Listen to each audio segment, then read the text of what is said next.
Hello students. जैसा कि हम सब लोग जानते हैं, एग्ज़ाम का काउंटडाउन शुरू हो चुका है। अप्रैल में एग्ज़ाम हो जाएंगे। उसी को ध्यान में रखते हुए विद्यार्थियों की सुविधा के लिए previous year question paper series शुरू की हुई है। उसी के अंतर्गत हम लोग आज BLLB 10th सेमेस्टर का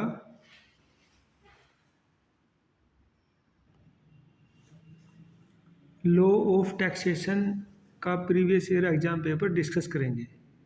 देखिए, लेटेस्ट ही है, मई 2025 का। इसमें ज़रा ये आप क्वेश्चन नोट करिएगा।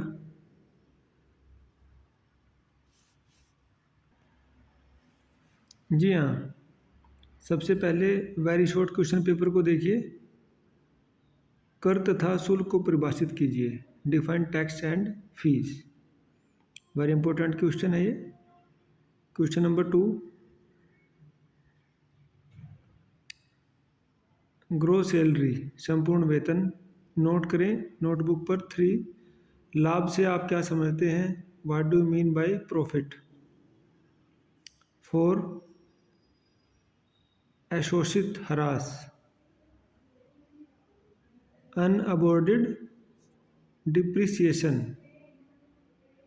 That is technical term. 5th पे देखिए, निवास स्थिति क्या है? What is residential status. Now short में क्वेश्चन नंबर 6 नोट करें। पुनः कर निर्धारण के क्या प्रावधान है? ठीक है, ये मिसपेल्ट है, यहाँ पे प्रावधान होना चाहिए। What are the provisions of reassessment. देखिए, टैक्सेशन से रिलेटेड है, तो टैक्स रिलेटेड लॉ ही इसमें रहेगा। Okay, question number 7, that is 6।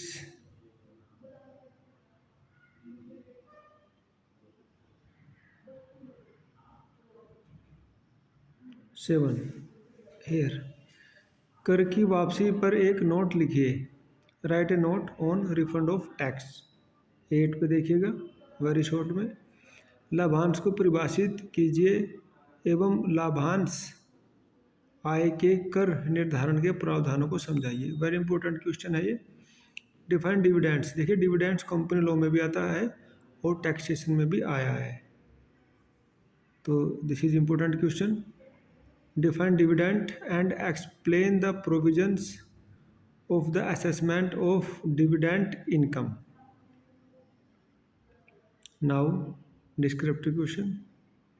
Question number 9, आयकर अपीलेट ट्रिब्यूनल के संगठन तथा कार्यों का वर्णन कीजिए। Describe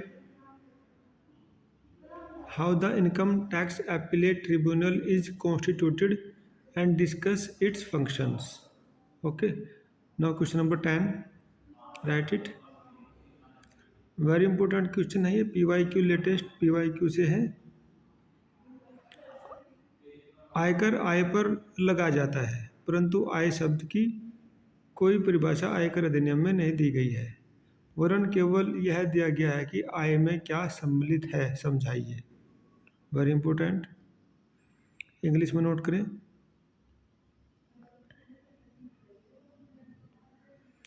income tax is charged on income, but there is no definition of the term income under the Income Tax Act. Rather, it only provides as to what is included in income. Discuss. 11 पे देखिएगा, कर योग्य व्यापार आय की गणना हेतु प्रत्यक्षतः अनुज्ञात एवं अनुज्ञात व्ययों का वर्णन कीजिए। Discuss the expenses which are expressly allowed and disallowed while computing taxable income from business. ये वेरी इंपॉर्टेंट प्रोसीजर है कि किसी भी बिजनेस से पहले तो टैक्सेबल इनकम की गणना की जाती है, फिर टैक्सेबल इनकम पर ही तो टैक्स लगता है। ये तो पूरा सिस्टम है। Question number 13, 11, 12। क्वेश्चन नंबर 12 देखिए, आपातकालीन कर निर्धारण का क्या तात्पर्य है? ऐसा कर निर्धारण किन परिस्थितियों में किया जा सकता है? What is meant by emergency assessment?